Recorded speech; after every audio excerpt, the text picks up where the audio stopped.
Нова посебна паралелна сообраќајна лента на Валандовско брдо, каде во иднинек има целосно двојно насочен сообраќај што градот директно ќе го поврзе со автопатот, најави синоќа на митингот во Струмица претседателот на СДСМ Зоран Заев. Веќе почнуваме со експресното решение Штип-Радовиш, кое што ќе се надоврзи на новото решение Радовиш-Струмица. Директно го правиме брзиот пат од Струмица до бугарската граница. А работиме и на новата проектна документација за автопатско поврзување Струмица-Велјуса-Удово. Тој пред струмичани додаде дека завршува времето кога централната власт беше, како што рече, мајка на Струмица. Сакаме преку ефективна децентрализација да ги оспособиме општините, да им ги дадеме сите алатки за да можат да работат во интерес на граѓаните. Заврши времето кога општина Струмица беше заборавена и малтретирана од поранешната режимска власт. За Струмица,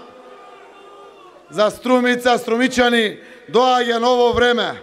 Време на сериозна поддршка и помош од централната власт.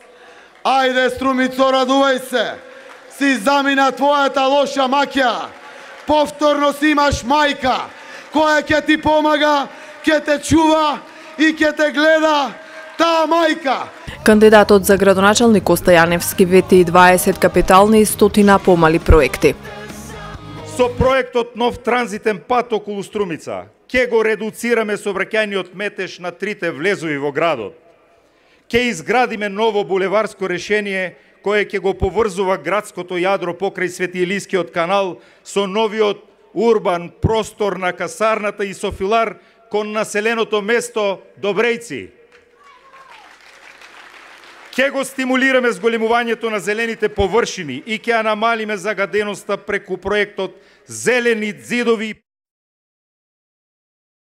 Носителот на советничката листа Маријан Даскаловски истакна дека ќе работат за доброто на цела Струмица.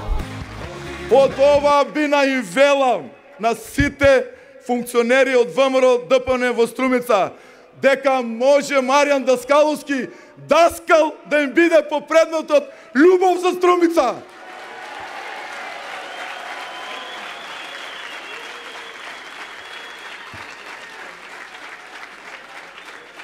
Но никој нема право да живее од стара слава.